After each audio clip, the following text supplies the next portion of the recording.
सहना भवतु सहनौ भुनक्तु सह वीर्यं करवावहै तेजस्विनावतीतमस्तु मा विद्विषावहै। ॐ शान्ति शान्ति शांति। तो आज का जो हमारा टॉपिक रहेगा वो है रैंक ऑफ मैट्रिक्स। एंड ये जो रैंक ऑफ मैट्रिक्स होता है इसको आज हम समझते हैं होता क्या है एग्जैक्टली और इसको निकालते किस तरीके से हैं और इसके पीछे क्या बेसिक्स हैं। ठीक है ना। अच्छा, मान लो कि आप लोगों के पास एक मैट्रिक्स है, तो अब हम देखेंगे कि हम इस मैट्रिक्स से हम क्या कर सकते हैं। ठीक है, ये थी आपके पास मैट्रिक्स। इतनी चीज आप लोगों को समझ में आ रही है। एट प्रेजेंट इसका ऑर्डर है 3x3, इसमें कोई इशू नहीं। 3x3 है और ये आपका मैट्रिक्स है। अब आप क्या करो, सिंपली डिटर्मिनेंट निकालो। ए का डिटर्मिनेंट निकालने की कोशिश करो। अच्छा, अब देखो,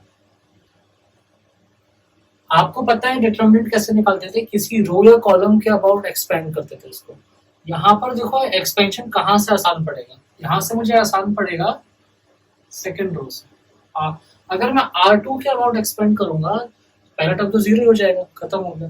तो बस छोटा सा स्टेप करना पड़ेगा, जल्दी में डिटर्मिनेंट आ जाएगा। ठीक है, तो मैं क्या करूंगा, एक्सपेंडिंग अबाउट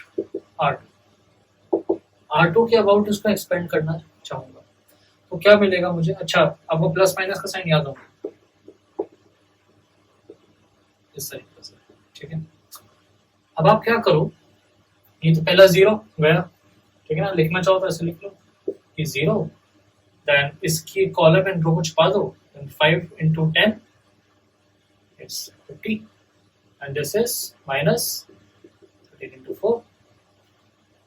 ये टर्म तो 0 हो गया, छोड़ो से फिर। अब आपको 3 का निकालना। ठीक है, अच्छा ये प्लस ही रहेगा, पहला माइनस होता था, ये प्लस हो जाएगा, +3। अब 3 का कॉलम एंड रो छुपा दो, तो 1 into 10 is 10 minus 2 into 4 8। ठीक है, देन 2, अभी 2 नेगेटिव है तो -2। 2 के लिए आप सॉल्व करोगे तो इट्स 1 times 13 -10। ठीक है, ये टर्म तो 0 ही हो गया पूरा, क्योंकि यहाँ 0 मल्टीप्लाई हो रहा है, खत्म। तो आपका डिटर्मिनेंट ए जो आया वो है आपका 3 times 2 यानी कि 6 माइनस ये कितना है 13 minus 10 it is 3 and 3 times 2 is 6 and यहाँ माइनस ये लगा हुआ था 6। ठीक है, ये कितना आ रहा है, ये कितना आ रहा है 0।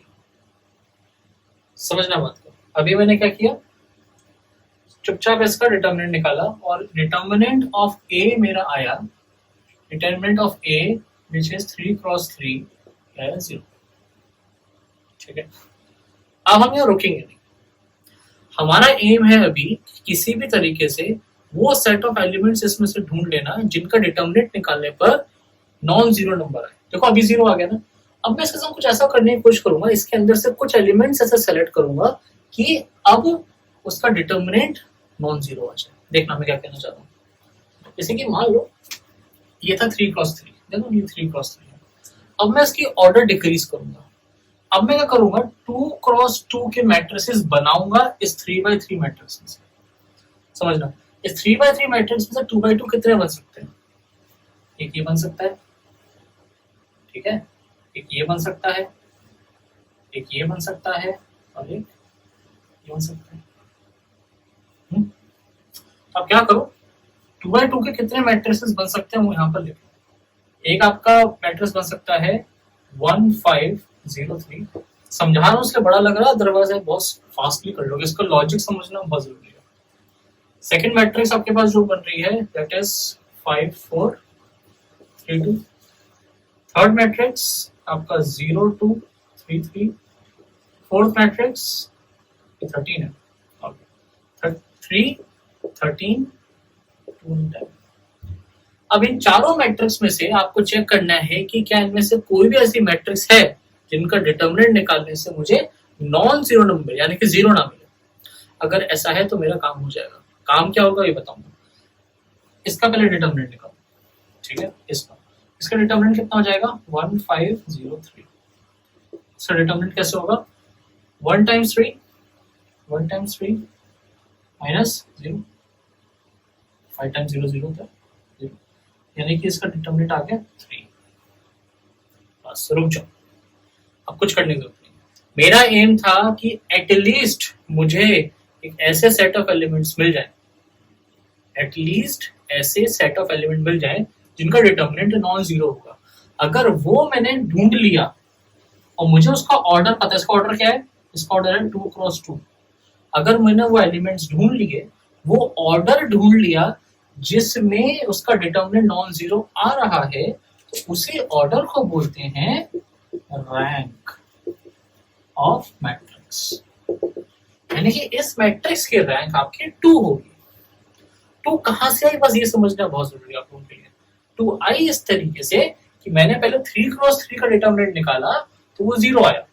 That means 3 is not a rank. R rank जो है इसका that is not equal to 3। इससे ये समझ में आया। तो मैंने कहा कि चलो ठीक है 3/3 नहीं होगा तो 3 से कम हो जाएगा, ठीक है। अभी इसके रैंक्स की कितनी पॉसिबिलिटी थी, इसकी रैंक हो सकती थी 0, समझाऊंगा 0 कैसे, तो अभी 0 मत लेके चलो। इसकी रैंक हो सकती थी 1 2 और 3। 0 तो होती अगर ये नल मैट्रिक्स होता, अगर पूरा खाली होता, खाली का मतलब है ये 0 0 0 इस तरीके से होता, तब इसकी रैंक होती 0। अभी तो सारे एलिमेंट्स हैं तो 0 तो नहीं हो सकती, या तो 1 हो सकती है, 2 हो सकती है, 3 हो सकती है। पहले 3 के लिए चेक किया मैंने, 0 आ गया, मतलब ये रैंक इसकी 3 नहीं है। मुझे फाइंड आउट क्या करना होता है, मेरा एम होता है फाइंड करने का कि वो ऑर्डर, वो मैक्सिमम ऑर्डर, वो मैक्सिमम, देखो 1 में भी तो हो सकता है कुछ मिल जाए, बट मैक्सिमम ऑर्डर जिसपे डिटर्मिनेंट निकालने पर आपको नॉन जीरो नंबर मिल जाए, क्या रखना है नॉन जीरो नंबर। तो ये होता है आपका रैंक। ये है कंसेप्ट बिहाइंड रैंक। करना नहीं है ऐसे, देखो ये जो मैंने कंसेप्ट बताया ये आपके इंटरव्यूज में काम है, ठीक है। इस तरीके से आपको रैंक निकालना है। देखो ये जो मैंने बताया ये आपका कंसेप्ट काम आएगा कहां पर, इंटरव्यूज में। लेकिन रैंक कैसे निकालना है वो समझेंगे अभी हम, वो अप्लाई करेंगे आप अपने सब्जेक्टिव वाले एग्जामिनेशन में, स्क्रीनिंग में। और एक और टेक्निक बताऊंगा जो कि ज्यादा फास्ट होती है, उसकी हेल्प से आप ऑब्जेक्टिव्स निकाल लो, ठीक है। इतना समझ में आ रहा है, कोई दिक्कत नहीं है। ये है कंसेप्ट बिहाइंड द रैंक। तो आप इसमें हेडिंग डाल देना, इसकी हेडिंग थी आपकी रैंक ऑफ द मैट्रिक्स। चलो अब हम देखते हैं कि रैंक निकालना कैसे, ठीक है। तो यहाँ लिख लेना रैंक कैसे फाइंड करना है। रैंक को निकालने के मैं आपको 3 तरीके बताता हूँ, ठीक है। I will tell you 3 ways to calculate the rank. The first way is through counting number of non-zero rows. Non-zero rows को काउंट कर लो after simplification. After simplification. Simplification का मतलब होता है after applying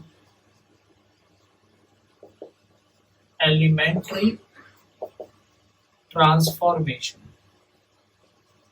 अब एलिमेंट्री ट्रांसफॉर्मेशन क्या होता है, देखो मैं मान के चल रहा हूँ आपने पढ़ा होगा एलिमेंट्री ट्रांसफॉर्मेशन, आपको आता होगा, ये सारी चीज आपने पढ़ी हुई है, मैं बस आपको यहाँ टेक्निक्स बता रहा हूँ, ठीक है।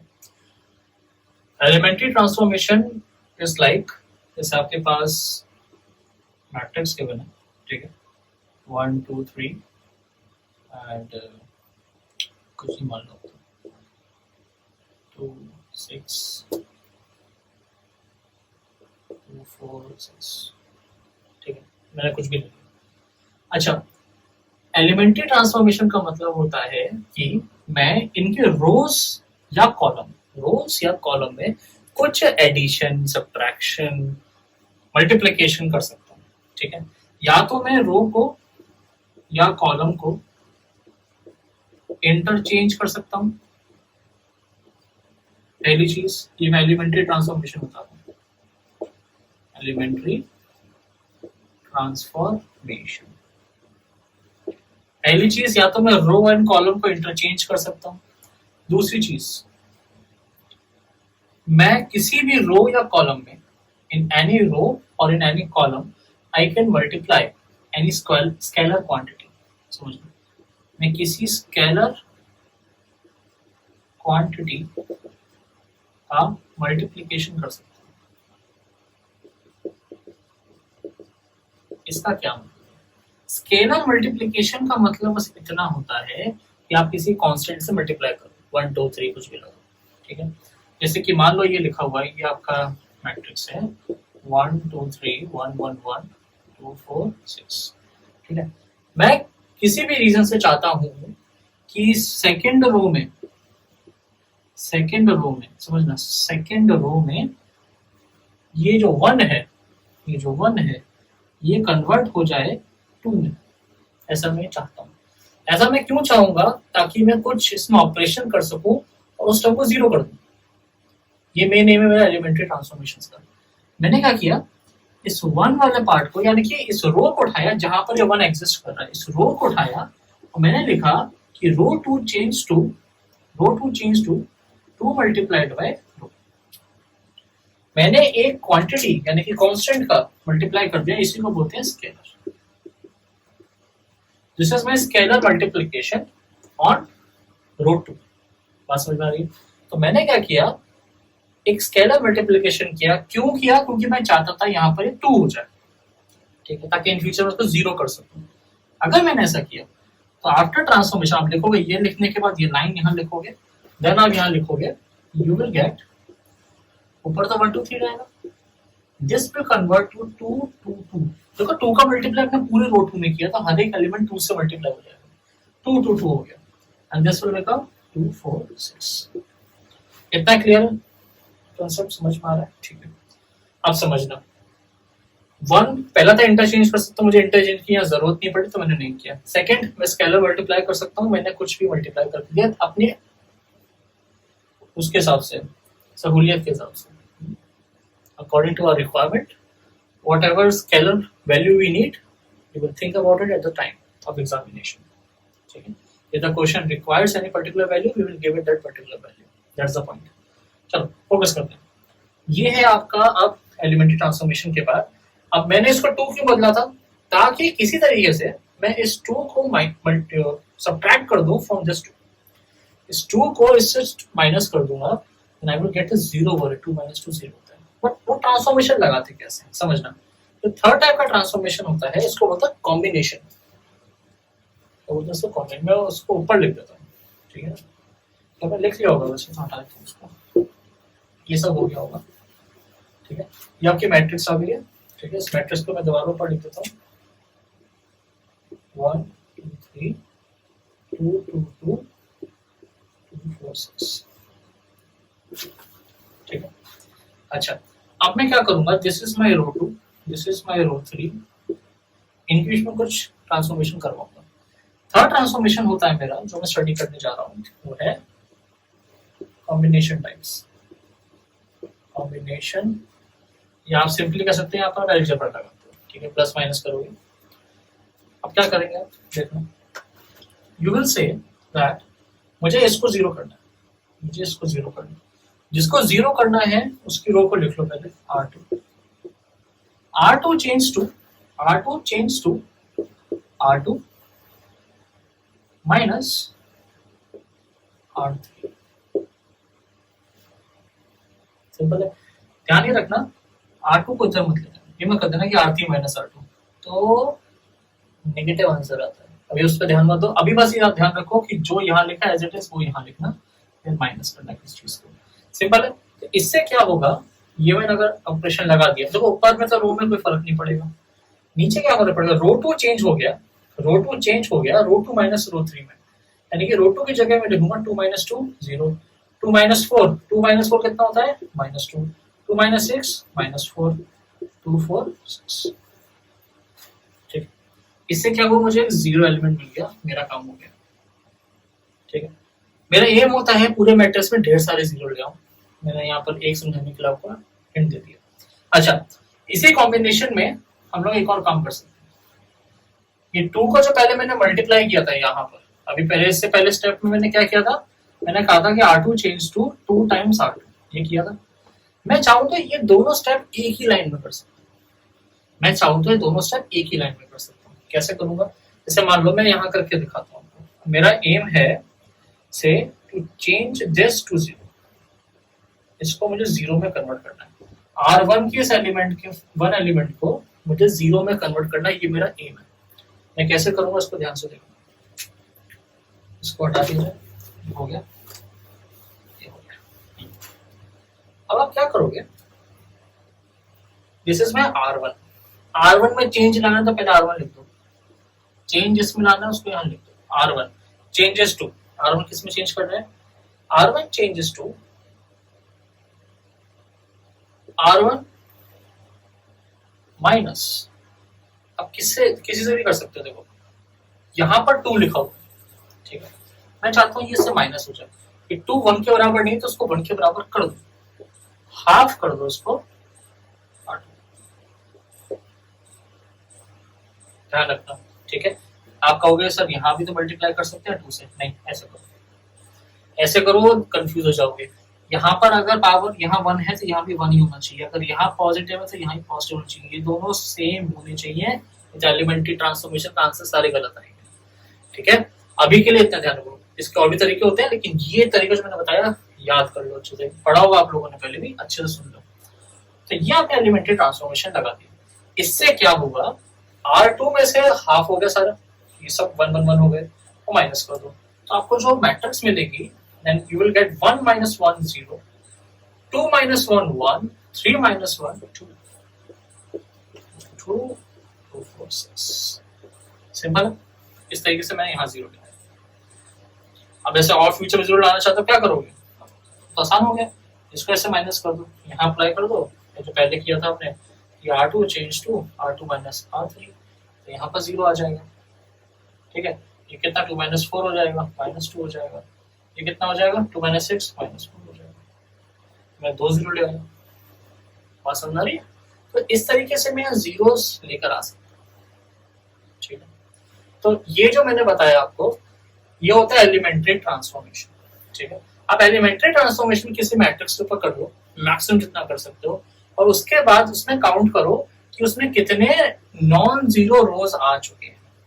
जितने नॉन जीरो रोज आ जाएंगे, जितने काउंट कर लेना 1 2, जितने भी रोज आ जाए नॉन जीरो, वही उसका रैंक कहलाएगा। ये तरीका यूज करते देखो, बहुत आसान है। एक क्वेश्चन लगे, क्वेश्चन है इसका कि आपको मैट्रिक्स दे रखी है एस 1 2 3 -4 -2 3 7 -1 1 9 16 -2। ये क्वेश्चन है, ये आपका मैट्रिक्स है। अब एक चीज ध्यान रखना, मैट्रिक्स जो होती है कुछ भी हो सकती है, मतलब क्या है मेरा, जरूरी नहीं है वो स्क्वायर मैट्रिक्स, किसी भी टाइप का मैट्रिक्स हो सकता है। जैसे कि इसका ऑर्डर आप देखोगे तो क्या आ रहा है, इसका ऑर्डर है आपका रोज कितने, पहले रो फिर कॉलम, 3 4 3 क्रॉस 4। ठीक है, जब कभी भी आपका ऐसा रेक्टेंगुलर मैट्रिक्स होती है तो जो उसकी रैंक होती है ना, rank of A, this will be equal to, या इक्वल करो, या this will be less than और equal to minimum of row और कॉलम। रो और कॉलम में से जो सबसे कम है, इनमें से कौन सा कम है, रो या कॉलम? रोज कम है, तो आप कहोगे कि जो रैंक होगी मैट्रिक्स ए की, that will be less than और इक्वल टू 3। आपको पता चल गया कि इसकी जो रैंक हो सकती है वो 1 हो सकती है, 2 हो सकती है, 3 हो सकती है, इन तीनों में से कुछ हो सकती है। ऑब्जेक्टिव में ऐसे पता करना जरूरी होता है। मान लो ऑब्जेक्टिव में कोई ऐसा क्वेश्चन दिया है, इसमें ऑप्शंस देख के आप पता कर सकते हो। मान लो इसे इसका रैंक ऑप्शन होता है, इसका रैंक फाइंड आउट करो, और ऑप्शन में दे रखा होता है से 3, 5, 7 एंड नन ऑफ अबव मान लो, या डी मान लो 10, कुछ भी दे रखा है, तब ऑन द स्पॉट देख के कह सकते हो बिना कैलकुलेट करे कि यार 3 से बड़ी तो वैल्यू हो ही नहीं सकती, तो मैं 6 और बाकी वैल्यूज नहीं लूंगा, सीधा आंसर टिक कर दूंगा 3। ऑब्जेक्टिव के लिए ये कंसेप्ट इंपॉर्टेंट है, इसको लिख लेना अच्छे से। अभी हम लोग एलिमेंट्री ट्रांसफॉर्मेशन वाले मेथड से सॉल्व करते हैं। मैंने क्या बोला, आपको नॉन जीरो रो निकालनी है, नंबर ऑफ नॉन जीरो रोज निकाल, लेकिन नॉन जीरो रोज अब तो देखो सब नॉन जीरो, 3 होनी चाहिए फिर तो नहीं। आपको अप्लाई करना है इसमें एलिमेंट्री ट्रांसफॉर्मेशन। अप्लाई कर सकता हूँ, अप्लाई करने का मतलब इसको मैं कन्वर्ट करूंगा मैक्सिमम उस वैल्यू में कि भाई मैक्सिमम काट कूट के इसमें जीरो आ जाए, उससे आगे आप मैं कुछ कर ही ना सकूं, जीरो और आ ही ना पाए। देखते हैं अभी मैं क्या कर सकता हूँ, अच्छे से दिख रहा है ये -2 है। मैं R2 और R1 के बीच में ट्रांसफॉर्मेशन कर सकता हूँ, एलिमेंट्री ट्रांसफॉर्मेशन अप्लाई कर सकता हूँ, जिसकी हेल्प से ये जीरो हो सकता है। कर देते हैं, क्या दिक्कत है। तो मेरा R2 को मैं कन्वर्ट कर देता हूँ R2 plus 2R1, already negative है तो मैं डायरेक्टली पहले वाली रो को 2 से मल्टीप्लाई कर देता हूँ, ऐड कर दूंगा तो कट के 0 हो जाएगा। ये मेरा कंसेप्ट है इसके पीछे। तो R2 देखूं अगर, R2 ये तो नई मैट्रिक्स बन के आई। देखो R1 में कोई चेंज नहीं होगा, वो ऐसी रहेगी 1 2 3 -4। चेंज आएगा इसमें R2 के अंदर, R2 हो गया -2, ये पूरा कन्वर्ट हो जाएगा देखो 2 टाइम्स R1, ठीक है। तो ये दिमाग में रख लेना, ये हो गया 2, 1 into 2 2। अब 2 प्लस -2 0, खत्म। ये देखो ये 4 हो गया, 4 प्लस 3 कितना होता है 7। अब 3 into 2 कितना हो गया 6, 6 प्लस 7, ठीक है, कितना हो गया 13। अच्छा ऐसे यहाँ देख लो, ये कितना हो जाएगा 8 माइनस का 8, -8 प्लस -1, -8 प्लस -1 -9। आसान है, कोई दिक्कत नहीं।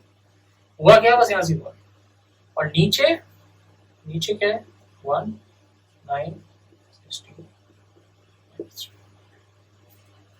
आसान है, कोई दिक्कत नहीं। अब मैं क्या करूंगा, अब मैं इसको 0 करने की कोशिश करूंगा। मान्युअली चलते हैं। देखो जैसे आप कभी रूबिक्स आपने सॉल्व किया हो, कभी होता है ना, colourful combination of matrix type का होता है, 3D मैट्रिक्स जैसा, उसको सॉल्व करो। तो अगर उसको सॉल्व करते हो स्टेप बाय स्टेप करते हो, लेयर बाय लेयर करते हैं, लोअर की लेयर सेट करते हो, फिर ऊपर फिर फाइनली आंसर आ जाता है उसका। रूबिक्स खेला होगा आप लोगों ने, ठीक है। तो उसी तरीके की बात है ये, पहले आपने उठाया ये, इसको 0 किया, और नीचे में इसको 0 किया। This is my R3। R3 को 0 करने के लिए मुझे यूज करना पड़ेगा यहाँ पर R1, और तो कुछ मिलेगा नहीं, यहाँ तो कुछ कर ही नहीं सकता 0 के साथ में। अब आप इसमें एलिमेंट्री ट्रांसफॉर्मेशन लगाओगे, R3 change to R3 minus R1। इससे क्या होगा, अब ये मैट्रिक्स कन्वर्ट हो जाएगा इन द फॉर्म, क्या फॉर्म में मिल जाएगा आपको मैट्रिक्स, ऊपर वाला रो एज इट इज रहेगा, तो 1 2 3 -4 एज इट इज, उसमें कोई डिस्टर्बेंस नहीं होगी। देन ये इससे कोई चेंज नहीं होगा, लिख दो उसको 0 7 13 माइनस, मैं आपको समझा रहा हूँ, उससे टाइम लग रहा है, देखो क्वेश्चन जल्दी करना आपको, ठीक है।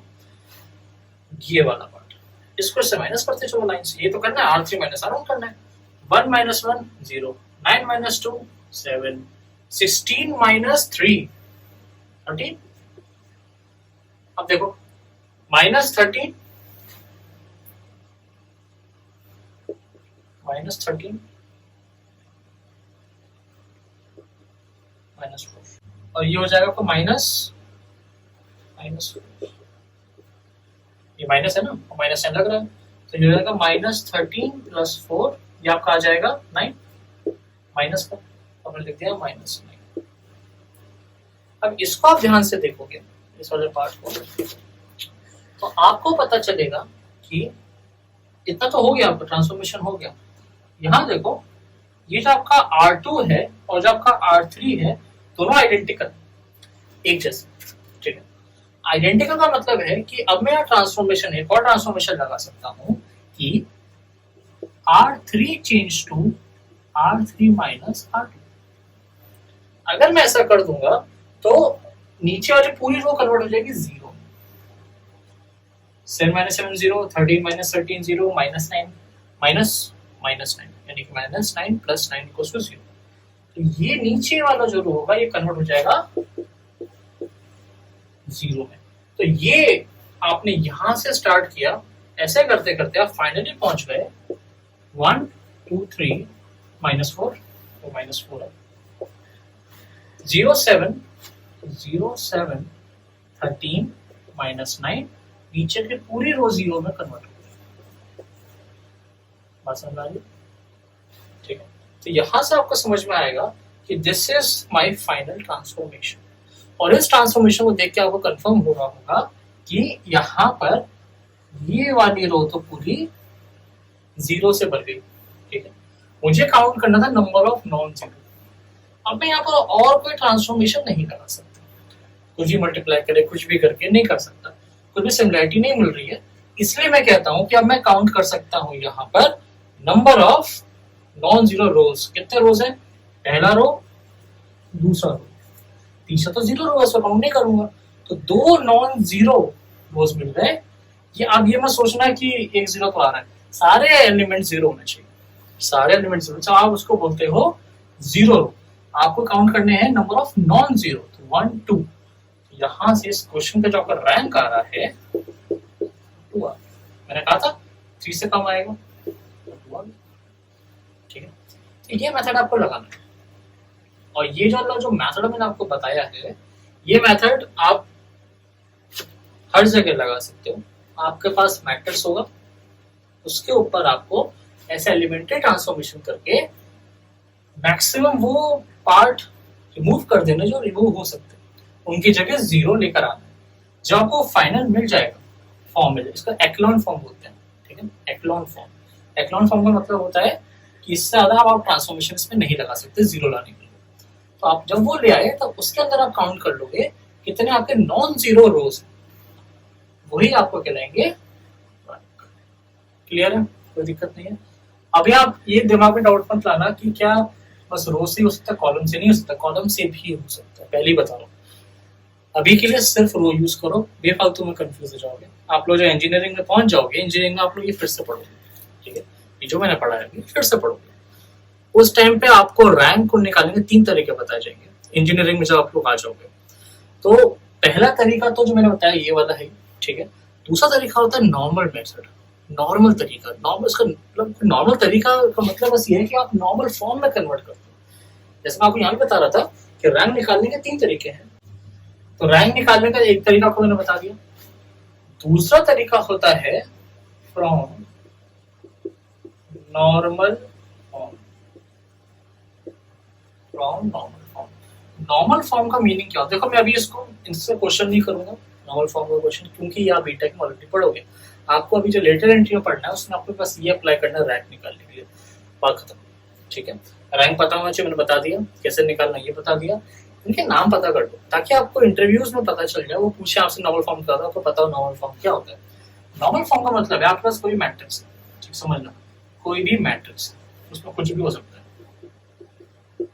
मान लो 3x3 है, 9 एलिमेंट्स इस तरीके से। अगर मैं इसमें कुछ एलिमेंट्री ट्रांसफॉर्मेशन लगाऊं, क्या लगाऊं? एलिमेंट्री ट्रांसफॉर्मेशंस लगाऊं, और उसकी हेल्प से जबरदस्ती एलिमेंट्री ट्रांसफॉर्मेशन लगा के जबरदस्ती आपने उसको कन्वर्ट कर दिया आइडेंटिटी मैट्रिक्स। अब आइडेंटिटी मैट्रिक्स होती है मतलब कि उसके डायगोनल्स में 1 होगा, बाकी जगह सब 0 0 होगा, बाकी जितनी भी जगह है वहां हर जगह 0 ही 0 प्रेजेंट होगा। That's my identity matrix. हो सकता है अगर जैसे ये फॉर्म आ जाए, सॉल्व करने के बाद अगर ये वाली फॉर्म आती है, आप किसी भी मैट्रिक्स को इस तरीके से कन्वर्ट कर सकते हो। पहली बार और अगर ऐसी फॉर्म आती है तो आप कहते हो कि क्योंकि आइडेंटिटी मैट्रिक्स मेरी ऐसी बन रही है जिसका 3x3 है तो उसका रैंक हो जाता है 3। ठीक है, अदरवाइज हो सकता है अगर ये वाला 1 की जगह यहाँ भी 0 आ जाए, हर जगह 0 है ही, एक और 0 आ गया, तो आप कहोगे कि यहाँ पर आइडेंटिटी मैट्रिक्स सिर्फ इस जगह बन रही है and this is my identity matrix with order 2। तो मैं इसको रीराइट करता हूँ एज I2 0 0 0 इस तरीके से। ठीक है, तो यहाँ पर आपका जो रैंक होती है वो आती है 2। तो आइडेंटिटी मैट्रिक्स इसे नॉर्मल फॉर्म होते हैं। ये जो नॉर्मल फॉर्म होती है इसका जो आइडेंटिटी मैट्रिक्स अंदर इसके प्रेजेंट होगी तो उसका जो ऑर्डर होगा वो रैंक कहलाता है। आप सोच रहे हो इतने सारे रैंक के डेफिनेशंस, यूज क्या करें? यूज सिर्फ ये करना है, जो मैंने स्टार्टिंग में कंसेप्ट बताया था वो सिर्फ कंसेप्ट बिल्डिंग के लिए और किसी काम के लिए नहीं। उससे आपके पास कंसेप्ट स्ट्रांग होना चाहिए, इससे आपको समझ में आना चाहिए कैसे रैंक निकालते हैं, दैट्स इट। ठीक है, यही है आपके रैंक। रैंक का इतना है, समझ लो अच्छे से, हो जाएगा। ठीक है, तो इस लेक्चर में आपको एलिमेंट्री ट्रांसफॉर्मेशन एंड रैंक बता दिया है। इसके बाद हम आइगन वेक्टर्स करते हैं। ठीक है, अब मान के चलो आपके पास एक मैट्रिक्स है, चैप्टर मैट्रिक्स है, मैट्रिक्स होगा ही आएगा। आपने एक मैट्रिक्स ली इस तरीके से, this is my matrix A. Concept बना रहा हूं, समझ ध्यान से सुनो, भले ही पढ़ा हुआ है, आता है, आसान है, सुन लो, एक काम आएगा। आपके पास एक मैट्रिक्स ए, अगर मैं इस मैट्रिक्स को, इसका ऑर्डर देखूं, ध्यान से देखना, इसका ऑर्डर मैं मान लेता हूँ 3x3। इसका ऑर्डर क्या है? 3x3। अगर मैं इसको मल्टीप्लाई करूं एक कॉलम मैट्रिक्स से जिसका ऑर्डर है 3x1, अगर मैं ऐसा करूं तो जो मुझे रिजल्ट मिलेगा उसका ऑर्डर क्या होगा? मैंने आपको समझा रखा है मल्टीप्लिकेशन में। जैसे मान लो अगर ए और बी को मल्टीप्लाई करते हैं, ए मैट्रिक्स का अगर ऑर्डर 3x3 है और बी का ऑर्डर अगर 3x1 है तो 3 और 3 तो कॉमन निकल जाते हैं, मतलब 3 और 3 अगर बराबर है तभी आप मल्टीप्लाई कर सकते हो। तो जो बाद में ए बी का जो ऑर्डर आता है वो ओवरऑल होता है 3x1, यहाँ से जो बचा हुआ होता है वो नीचे। तो इनको मल्टीप्लाई करने के बाद जो मुझे मैट्रिक्स मिलेगी उसका ऑर्डर क्या होगा? ऑर्डर क्या होगा? देखो ये तो कॉमन है, निकल गया, ऑर्डर होगा 3x1। बात समझ में आ रही है? ठीक है, so this is my column vector. समझाया हुआ है मैंने आपको, सिंगल रो होती है या सिंगल कॉलम, उसको वेक्टर बोलते हैं। And this is again my column vector and this is my simple matrix A. समझना ध्यान से। अच्छा, तो कुछ समय के लिए मैं इस मैट्रिक्स ए को बोल रहा हूँ कि इसको मैंने मल्टीप्लाई किया कॉलम वेक्टर से, जिसको मैंने रिप्रेजेंट किया एक्स से। ठीक है, a multiplied by x is giving me say y. मान लो this is my y, this is my x, this is my a. ठीक, कोई दिक्कत नहीं। अच्छा, अब ध्यान समझो, हो सकता है, सुनना ध्यान से, हो सकता है it is possible to represent y as scalar multiple of x, यानी कि मैं y को रिप्रेजेंट कर सकता हूं एज लैम्डा टाइम्स x। पसंद आ रही है? ठीक, अभी बस ये मैंने बताया कि a को x से मल्टीप्लाई करो, you will get the y। मैंने ऑर्डर्स क्लियर कर दिए, ये मेरा a है, ये मेरा x है, मुझे यहाँ से y मिला। अब ये बोल रहे हैं महाराज कि जो y है, हो सकता है कि y मुझे इस तरीके का मिले कि कोई स्केलर मल्टीप्लाई, स्केलर का मतलब अभी समझाया मैंने, कोई कांस्टेंट 1 2 3 कोई वैल्यू लगी हो सकती है, तो कोई भी कांस्टेंट अगर मल्टीप्लाई कर दूं x से तो मुझे y की वैल्यू मिल जाए। एग्जांपल समझो, ऐसे नहीं, मान लो x आपको गिवन है 1 2 3, ठीक है, और y आपका किसी तरीके से निकल के आया 2 4 6, तो आप क्या कह सकते हो यहां से कि ये जो आपका y है, this is my y, this is my y, this is my x। I can represent y as 2 times of x, 2 times of x। कैसे किया मैंने? इसको देखो, यहां से मैं 2 कॉमन ले सकता हूं, तो ये आ जाएगा 1 2 3। 1 2 3 क्या है? x। तो इस तरीके का केस, इस तरीके का कंडीशन आपके मल्टीप्लिकेशन में हमेशा नहीं बनता, मैं फिर से बता रहा हूं, बन सकता है। जिन लोगों ने मैट्रिक्स बनाई हो उन लोगों ने कहा ऐसा हो सकता है, तो उस केस की बात करेंगे। अगर ऐसा हो रहा है तो यहाँ पर ये जो आपको मिला, ये 2, दिस इज माई स्केलर, कोई भी स्केलर 1 2 3 कुछ भी हो सकता है, this is scalar, this is represented as lambda, this is represented as lambda. ये बहुत इंपॉर्टेंट है, ध्यान से सुनो। तो मैंने क्या बताया कि a और x को मल्टीप्लाई करने पर मुझे y इस तरीके से मिल सकता है कि y is equal to lambda multiplied by vector x। ये भाई ये वेक्टर था, ये कॉलम वेक्टर था, उसको वेक्टर x बोल दिया मैंने, ये वेक्टर y बोल दिया मैंने। तो अब इस इक्वेशन को मैं फिर से लिख सकता हूं as a multiplied by x is equal to lambda times x। आ रहा है? समझ में आ रहा है क्या बता रहा हूँ? यहाँ पर आपको ये वैल्यू मिल सकती है, मिल सकती है, क्या समझ आ रही है आपके? तो यहाँ से आपको समझना है कि मैं मल्टीप्लिकेशन को इस तरीके से रिप्रेजेंट कर सकता हूँ। मकसद क्या है? What's the aim? करना क्या चाह रहे हैं लोग? करना ये चाह रहे हैं कि अब मैं यहाँ से ये बताऊंगा, ये जो x है, x ये लैम्डा है, इनको कुछ कहते हैं, ठीक है?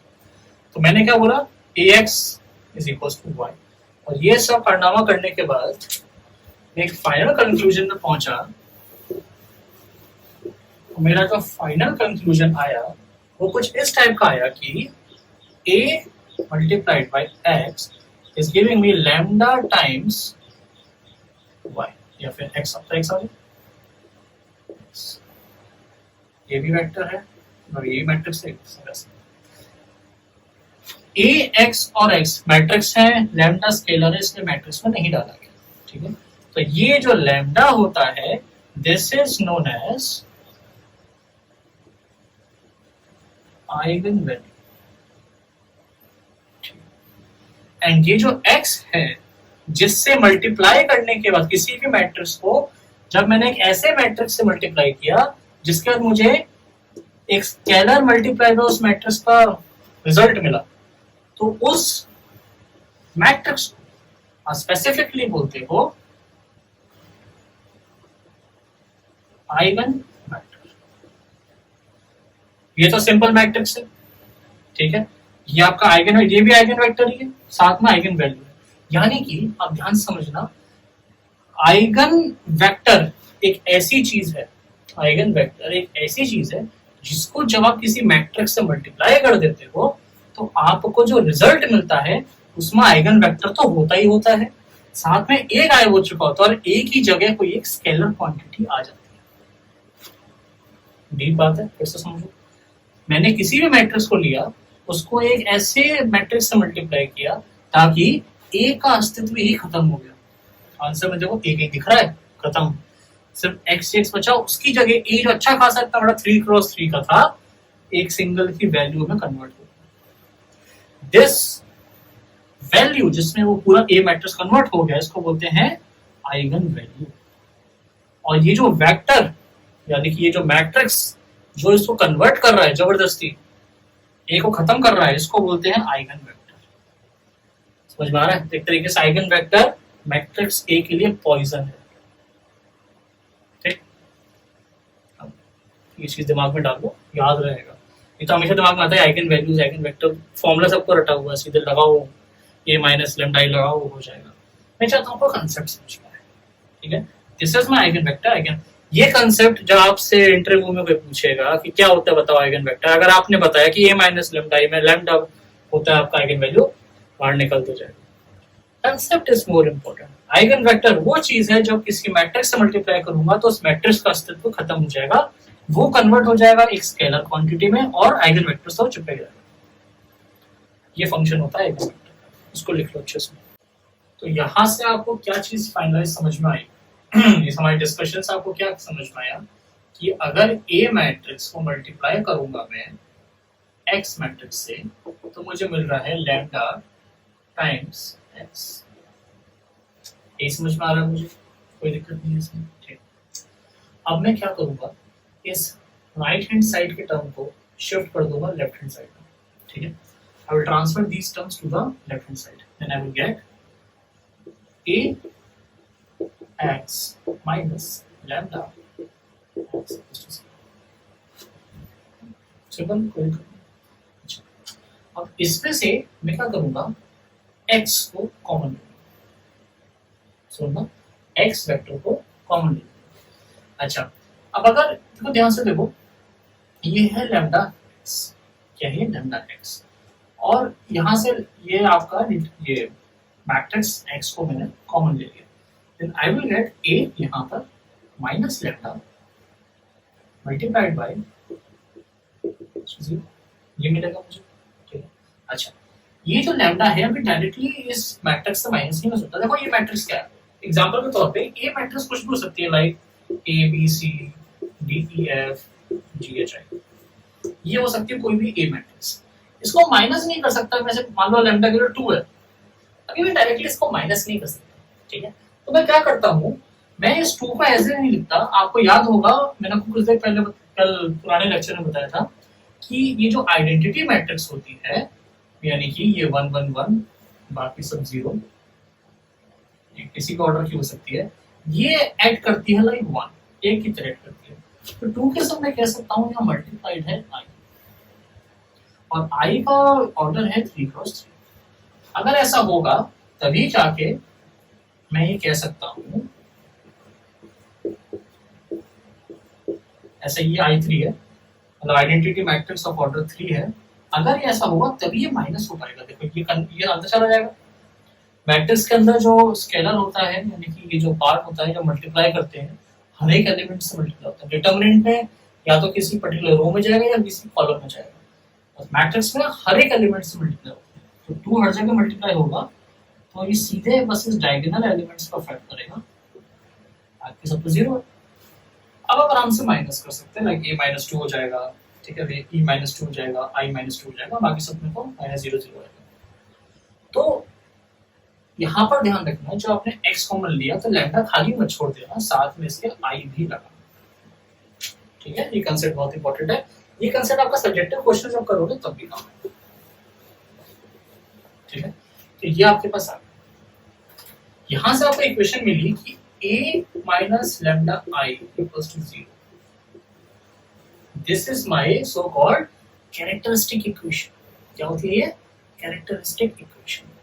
A minus lambda I equal to 0 is my characteristic equation.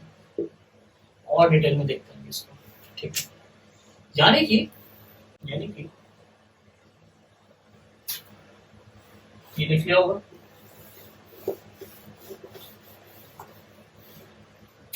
ठीक है। आप लोग तो रिकॉर्डेड वीडियो देख रहे हो तो कभी पॉज कर लो, लिख लो, कोई दिक्कत नहीं है।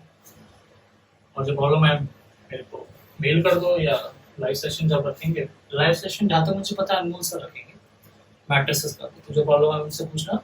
आपको अगर मेरे से पर्सनली प्रॉब्लम पूछनी है तो आप ईमेल पे educardohub@gmail.com इस पे डायरेक्ट मेल कर देना, मैं उस पर रिप्लाई कर दूंगा, या वेबसाइट में जो चैट का ऑप्शन आता है नीचे उसमें मैं आपको रिप्लाई कर दूंगा, आप पूछ लेना, ठीक है। लाइव में अभी पॉसिबल नहीं हो पाएगा, मैं आता हूँ तो अभी मैं अनमोल सर से बोल दूंगा, वो आपको सारे प्रॉब्लम्स भी क्लियर आउट कर देंगे, ठीक है। अभी इसको फोकस करते हैं। ये आपके पास जो अभी इक्वेशन आई, उसको आपने कैरेक्टरिस्टिक इक्वेशन बोली, वो थी a minus lambda I. This is equal to 0. This is my characteristic equation. ठीक है। a क्या हो सकता है? कोई भी मैट्रिक्स, ठीक है। मान लो 1 2 3 4 5 6, ऐसे लिख लो 8 9 5, कुछ भी बना सकते हैं ना हम लोग। ये मैट्रिक्स है, ये मेरी a मैट्रिक्स है, ठीक है। अब मेरा एम होता है कि मैं इस लैम्डा की वैल्यू फाइंड आउट करूं, ठीक है। तो उसके लिए क्या करूंगा, पहले मैं इसको इसमें पुट करूंगा। इसमें कैरेक्टरिस्टिक इक्वेशन क्या है मेरी? कैरेक्टरिस्टिक इक्वेशन है मेरी a minus lambda I equals to 0। Put कर दो वैल्यू, a को डाल दो एक ही जगह। This will become 1 2 3 4 6 7 8 9 5 minus lambda I. Lambda I को मैं लिख सकता हूँ directly like lambda lambda lambda 0 0 0 0 0 0। अच्छा ये सिखाया था and this is equal to, इसको फिर से लिखोगे देन यू विल गेट, देखो 1 माइनस लैम्डा हो जाएगा, 2 माइनस 0 2 रहेगा, 3 माइनस 0 3 रहेगा, आपको मिलेगा 1 minus lambda 2 3 4 as it is रहेगा, 6 minus lambda 7 8 9 and 5 minus lambda, this is equal to 0। अब ध्यान से सुनो, इंटरव्यू के लिए बता रहा हूँ, इसको बोलते हैं कैरेक्टरिस्टिक मैट्रिक्स। ठीक है, कैरेक्टरिस्टिक मैट्रिक्स अगर आपके क्वेश्चन में डायरेक्ट दे रखा ऑब्जेक्टिव में होता है तो वहां से डायरेक्टली आंसर निकाल सकते हैं। This is my characteristic matrix. अच्छा, जब मैं इसको इक्वल टू 0 कर देता हूँ इस तरीके से, तब ये इक्वेशन बन जाती है, पता है आपको उनको। लेकिन अगर इक्वल टू 0 नहीं है और अभी मैं इसका डिटर्मिनेंट निकालूं, इसका डिटर्मिनेंट निकालूं, ध्यान से देखना डिटर्मिनेंट कैसे निकालते हैं, इस तरीके से इसका डिटर्मिनेंट निकालूं। इसका डिटर्मिनेंट निकालूंगा तो इसके अबाउट एक्सपेंड कर दो। ठीक है, तो इस तरीके से बना लिया करो, दिमाग में याद आता तो बनाने की कोई जरूरत नहीं, इसमें गलतियां नहीं होगी इससे। पहले इसके अबाउट एक्सपेंड करते हैं, 1 माइनस लैम्डा, इसके अबाउट कॉलम एंड रो को छुपा दो, ये मल्टीप्लाई करना है, दिस विल बिकम, देखो 6 minus lambda 6 minus lambda multiplied bye 5 minus lambda minus 9 into 7 9 into 7, सब मल्टीप्लिकेशन फॉर्म में लिख लेंगे, लिख लो उसको। ठीक है, माइनस 2 2 का आपका रो एंड कॉलम छुपा दो, you will get 4 times 5 minus lambda minus 2 का निकाल लो ये माइनस 8 into 7। ठीक है, plus 3 9 into 4 9 into 4 9 into 4 minus 6 minus lambda into 8 minus 6 minus lambda into 8। इस इक्वेशन को सॉल्व करो। ठीक है, तो आपके पास वैल्यू आएगी कुछ लैम्डा क्यूब के संग कुछ लगा होगा, देन लैम्डा स्क्वायर के संग कुछ लगा होगा, देन लैम्डा के संग कुछ लगा होगा, देन कुछ कांस्टेंट होगा इक्वल टू 0। इसको सॉल्व करोगे तो इस टाइप की कुछ इक्वेशन आपको मिलेगी। This equation is known as characteristic equation finally। आपने क्या किया, इस कैरेक्टरिस्टिक मैट्रिक्स को डिटरमिनेंट की हेल्प से खोला, तो ये इसको कहते हैं पॉलिनोमियल, इसको बोलते हैं पॉलिनोमियल। जब इस पॉलिनोमियल को इक्वल टू 0 कर देते हैं उसको बोलते हैं इक्वेशन। अब इस इक्वेशन को सॉल्व करके आप आराम से यहाँ से लैम्डा की वैल्यूज निकाल सकते हो। अगर लैम्डा की पावर 3 है यहाँ पर, तो लैम्डा की पावर 3 की वजह से जो उसकी वैल्यूज आएंगी वो 3 आएंगी। ठीक है, ए आ सकती है, बी आ सकती है, सी आ सकती है, कुछ भी आ सकती है, तो वो तीनों आपके आइगन वैल्यूज कहलाएंगे। समझ आ रही है? वो तीनों आपके आइगन वैल्यूज कहलाएंगे।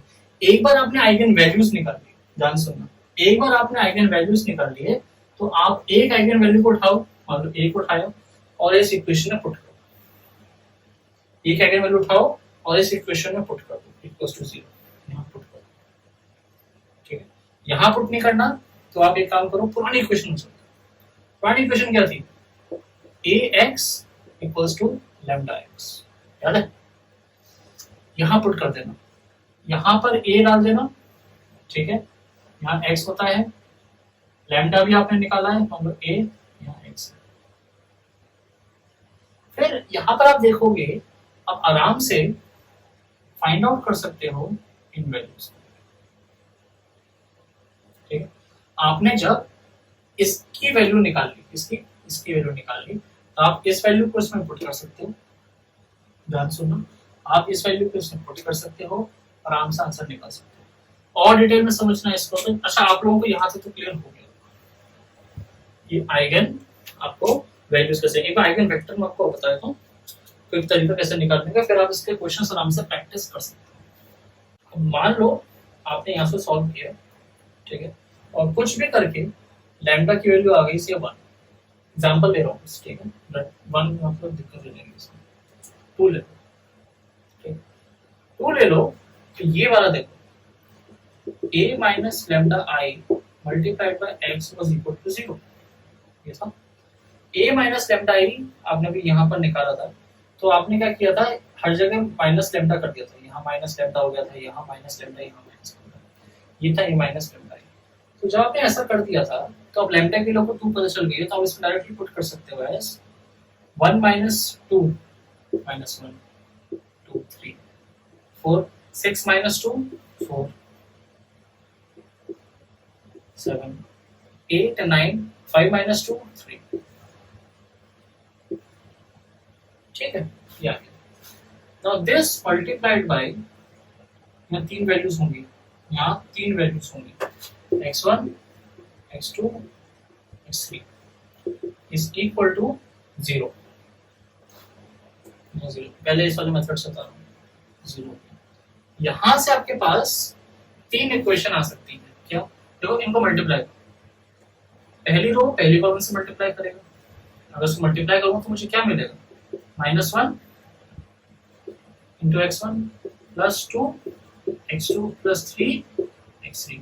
दूसरी वैल्यू क्या मिलेगी, 4x1 plus 4x2 plus 7x3। तीसरी वैल्यू क्या मिलेगी, 8x1 प्लस 9x2